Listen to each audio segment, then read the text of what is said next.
Vigo non se fixo esperar. Aquel mesmo día, ás 7:10 da tarde, chamou a Viviana para quedar. «Hoxe? A que hora?» preguntou Viviana mirando o reloxo. Ás 7:30 en punto estaban un máis a outra diante da cafetería máis moderna da cidade. Vigo quedara fora porque tiña medo de despistarse, que Viviana xa estivera sentada, que el sentara noutra mesa sen decatarse e que o vise sorríndolle a outra pensando que era ela. Viviana non entrou porque chegara case tarde. «Non esperaba que me chamases tan pronto», dixo Viviana sentando o carón da fiestra. «Por que non?», preguntou Vigo. «Non sei, o normal é que tardedes máis», dixo Viviana con sorna.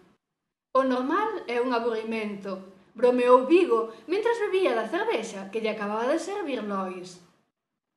Lois abrira a cafetería cos cartos que lle quedaban da indemnización pola expropiación dunhas terras que lle deixara seu pai para facer a estrada de acceso á fábrica. Estaba no paro e non tivera a sorte de entrar na primeira selección de traballadores. Mellor dito, non quixo ter a sorte de entrar, negábase a formar parte do exército de escravos que aleteaban como golfiños en canto unha gran empresa desplegaba a súa panoplia de latón lacado. Despois arrepentiuse, cando viu o que cobraban algúns. Despois alegrouse, cando viu o que cobraban outros.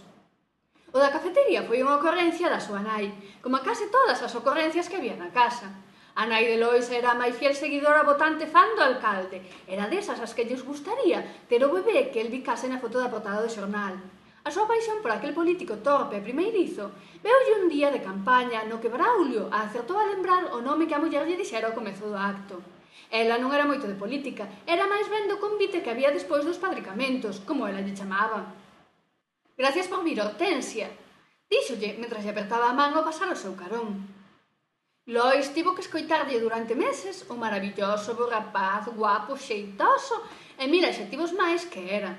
Que se Lois non coñecese a súa nai, daríalle por pensar que prefería como fillo. Pero coñecía a súa nai, sabía de sobra que se enamoraba de calquera que lle prestase atención e non lle dou máis importancia. «Que ceremonia máis bonita, Lois!», explicáballe Hortensia, que acababa de chegar da colocación da primeira pedra da fábrica. «Xente importante que ali había!». Lois miraba a desguello, sen desviar moito a vista da páxina de deportes. «É que non haxa na cidade un sitio de categoría para que puidesen tomar algo? Ali no medio do monte, nunha mesa mal feita, tiveron que facer o convite. Nós nin chegamos ás patacas fritas», lamentaba Hortensia. «Poiderono facer no polideportivo como os mítings». «No polideportivo? Que cousas se me acordan!». «Podías facer un café cos cartos do teu pai». Lois apertou o xornal con forza. Non eran os cartos de seu pai. Do seu pai fora ao monte. «E logo, tanto vas querer que non che chegue ca pensión», dixo medio con retranca, medio con malicia. Con retranca porque se ría do intento da súa nai de ir de fina. Con malicia porque lle lembraba que ela vivía, sí, vivía, a conta do home. Non en todo realidade. Hortensia tiña uns ingresos que ninguén sabía, dunha actividade que ninguén coñecía. Polo que tanto os intentos do seu defunto como os do seu fillo por facela de menos non tiñan demasiado efecto. «Ben me entendeches, se montas un local de categoría seguro que che veñen todos os da fábrica», dixo Hortensia. «Os da fábrica van ir aos sitios de sempre, os que imos agora», despreciou Lois. «Non ese só, os que veñen de fora. Tiñas que ver que planta tiña o director da empresa. Parecía un dandy, nin o alcalde tan elegante, e a súa xente igual que a el, finos. Sí, tan finos se puxeron unha mesa no medio do monte para convidarvos a patacas fritas», argumentou Lois.